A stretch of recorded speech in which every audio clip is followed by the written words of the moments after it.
Hello friends, the great soul US channel में आप सभी लोगों का स्वागत है। हम लोग यूपी टेट और सुपर टेट के प्रिपरेशन के लिए पर्यावरण अध्ययन का आज प्रैक्टिस सेट करेंगे और ये प्रैक्टिस सेट नंबर 9 है। इससे पहले 8 प्रैक्टिस सेट हो चुके हैं। वीडियो के प्लेलिस्ट में सभी प्रैक्टिस सेट पड़े होंगे, आप उनको वहाँ से कर सकते हैं। और इस प्रैक्टिस सेट में जितने भी क्वेश्चन हैं बहुत ज़्यादा इंपॉर्टेंट है आपके यूपी टेट और सुपर टेट एग्जाम के लिए। तो चलिए स्टार्ट करते हैं, देखते हैं वीडियो को। तो पहले हम करेंगे question number first, green muffler संबंधित है। ऑप्शन ए है मृदा प्रदूषण से, ऑप्शन बी है वायु प्रदूषण से, ऑप्शन सी है ध्वनि प्रदूषण से और ऑप्शन डी है जल प्रदूषण से। तो इस क्वेश्चन का सही आंसर हो जाएगा ऑप्शन नंबर सी, ध्वनि प्रदूषण से।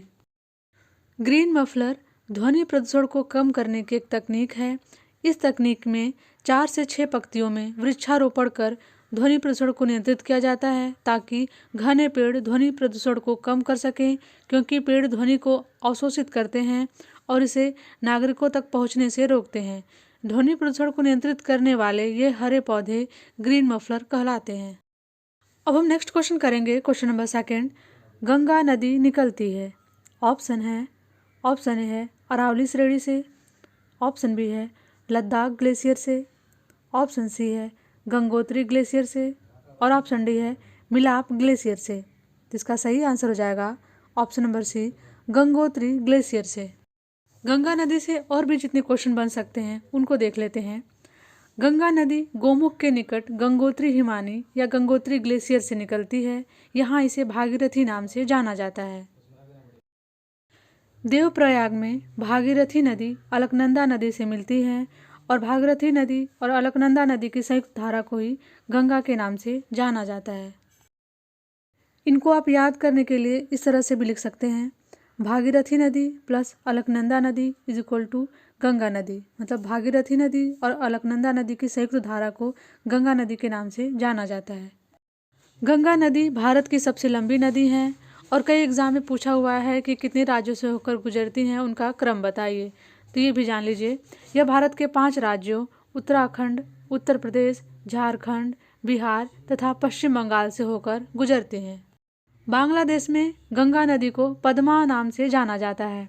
एक और पॉइंट देख लेते हैं, बांग्लादेश में यह ब्रह्मपुत्र नदी में मिलती हैं। फिर ब्रह्मपुत्र और गंगा नदी की संयुक्त धारा को मेघना के नाम से जाना जाता है। आप ऐसे भी लिख सकते हैं, गंगा नदी प्लस ब्रह्मपुत्र नदी इज इक्वल टू मेघना नदी। मतलब गंगा नदी और ब्रह्मपुत्र नदी की संयुक्त धारा को मेघना के नाम से जाना जाता है। अब हम करेंगे क्वेश्चन नंबर थर्ड, निम्न नदियों में से कौन सी नदी बंगाल की खाड़ी में गिरती है। ऑप्शन ए है ताप्ती नदी, ऑप्शन बी है स्वर्णरेखा नदी, ऑप्शन सी है नर्मदा नदी और ऑप्शन डी है सिंधु नदी। तो इसका सही आंसर हो जाएगा ऑप्शन नंबर बी, स्वर्णरेखा नदी। बाकी जो 3 नदियां हैं, ताप्ती नदी, नर्मदा नदी, सिंधु नदी, ये अरब सागर में गिरती हैं।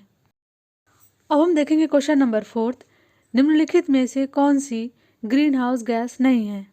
ऑप्शन ए है कार्बन डाइऑक्साइड, ऑप्शन बी है नाइट्रस ऑक्साइड, ऑप्शन सी है हीलियम और ऑप्शन डी है मीथेन।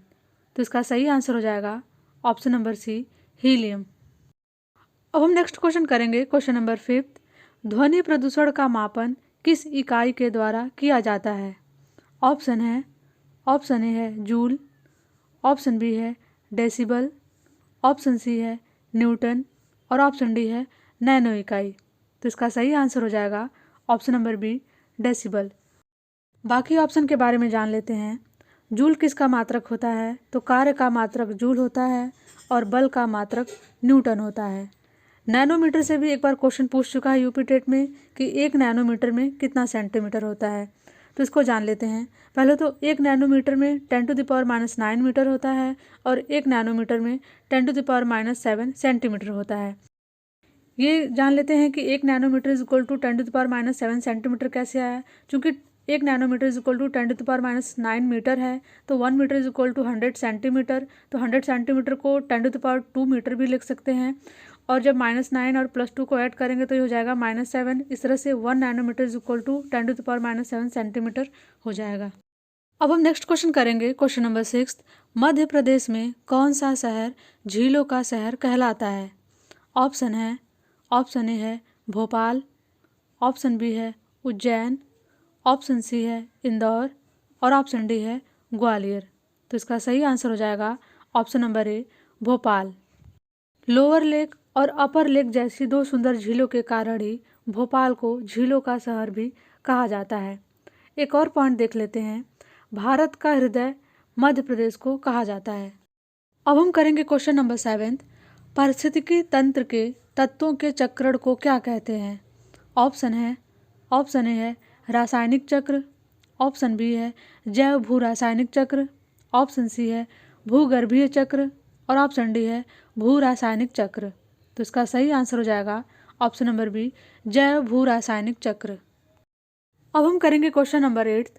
अंतर्राष्ट्रीय ओजोन दिवस मनाया जाता है। ऑप्शन ए है 16 सितंबर को, ऑप्शन बी है 7 दिसंबर को, ऑप्शन सी है 30 मार्च को और ऑप्शन डी है 22 अप्रैल को। तो इसका सही आंसर हो जाएगा ऑप्शन नंबर ए 16 सितंबर को। बाकी ऑप्शन के बारे में भी जान लेते हैं। 22 अप्रैल को विश्व पृथ्वी दिवस मनाया जाता है, 30 मार्च को राजस्थान दिवस मनाया जाता है और 7 दिसंबर को सशस्त्र सेना झंडा दिवस मनाया जाता है। अब हम नेक्स्ट क्वेश्चन करेंगे क्वेश्चन नंबर 9। किस देश में क्रिसमस का त्यौहार गर्मियों में मनाया जाता है? ऑप्शन ए है जापान में, ऑप्शन बी है भारत में, ऑप्शन सी है ऑस्ट्रेलिया में और ऑप्शन डी है अमेरिका में। तो इसका सही आंसर हो जाएगा ऑप्शन नंबर सी ऑस्ट्रेलिया में। अब हम लास्ट क्वेश्चन करेंगे question number 10। Ganga action plan को लाने का उद्देश्य निम्नलिखित में से किस सुधार हेतु है? ऑप्शन ए है जल की गुणवत्ता, ऑप्शन बी है जल का वेग, ऑप्शन सी है जल की प्रचुरता और ऑप्शन डी है जल के तापमान। तो इसका सही आंसर हो जाएगा ऑप्शन नंबर ए जल की गुणवत्ता। गंगा एक्शन प्लान 1985 में श्री राजीव गांधी द्वारा लाया गया था। तो फ्रेंड्स ये 10 क्वेश्चन थे। आपके 10 में से कितने मार्क्स आए कमेंट बॉक्स में कमेंट करके जरूर बताइएगा और यदि आपको वीडियो पसंद आया तो प्लीज़ चैनल को लाइक शेयर एंड सब्सक्राइब कीजिएगा। Thank you for watching this video.